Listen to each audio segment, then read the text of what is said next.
దేవునికి స్తోత్రం. దేవుని పరిశుద్ధులందరికీ వందనాలు. దేవుడు మిమ్మల్ని దీవించి ఆశీర్వదించునుగాక.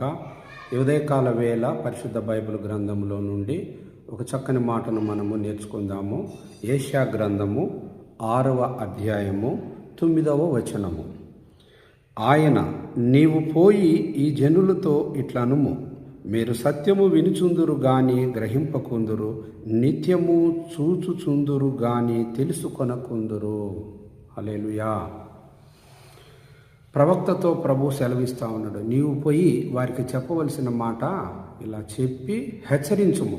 ఎందుకంటే వారు సత్యమును వినుచున్నారు కానీ దాన్ని గ్రహించట్లేరు. నిత్యము నా కార్యములు నెరవేరుస్తుండగా వారు చూస్తున్నారు కానీ వాటిని వారు ఫాలో అవ్వట్లేదు, గమనించట్లేరు, వినట్లేరు. సత్యము వైపు వారి చెవులు వినుటకు వేగిరపడకుండా దురద చెవులు గలవారు అయి ఉన్నారు.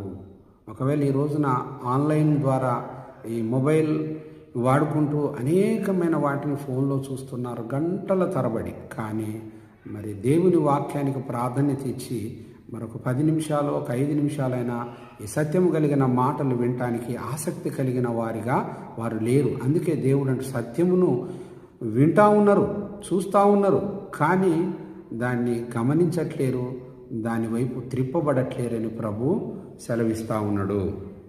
కాబట్టి సత్యము వినుచుందురు కానీ గ్రహింపు వారికి లేదు. భక్తి లేని వారిగా, గ్రహింపు లేని వారిగా వారు ఉన్నారు. విని విడిచిపెడతా ఉన్నారు. విన్న వాక్యాన్ని వారి హృదయంలో పదిలపరుచుకోవట్లేరు. వారి హృదయం క్రొవ్వినిది అని ప్రభు బైబిల్లో సెలవిస్తూ ఉన్నాడు. అబ్జర్వేషన్ చేసే మనసు కానీ, ఆలోచించే సమయం కానీ ఈ రోజున ప్రజలకు లేదు. దేవుని పిల్లలైన మనము ఆ క్రమాన్ని కూడా పర్ఫెక్ట్గా పాటించట్లేదు. కాబట్టి ప్రియమైన దేవుని పిల్లలారా, మరి సత్యము వింటున్నాం కానీ ఎంతవరకు గ్రహిస్తున్నాము, ఎంతవరకు నేర్చుకుంటున్నాము, ఎంతవరకు ఆ దేవుని వాక్యాల్లో ఉండబడిన సత్య మర్మాలు మనం గ్రహించి నేర్చుకొని ఉన్నాం, మన అనుభవం ఎట్టిది, ఎలాంటిది, ఒకసారి నిన్ను నువ్వే పరీక్షించుకో. కాబట్టి నిత్యం చూస్తున్నాం దేవుని అద్భుతాలు, దేవుని కార్యాలు, దేవుడు చేసే మేలును కన్నులారా చూస్తున్నాం. చాలామంది సాక్ష్యాలు ఇస్తూ ఉన్నారు. అయినా కూడా అది వారి జీవితంలో నెరవేరింది, మనకు జరగదు, మన జీవితంలో దేవుడు చేయడు అన్న ఒక బలహీనమైన ఆలోచనలో మీరు ఉంటున్నారు.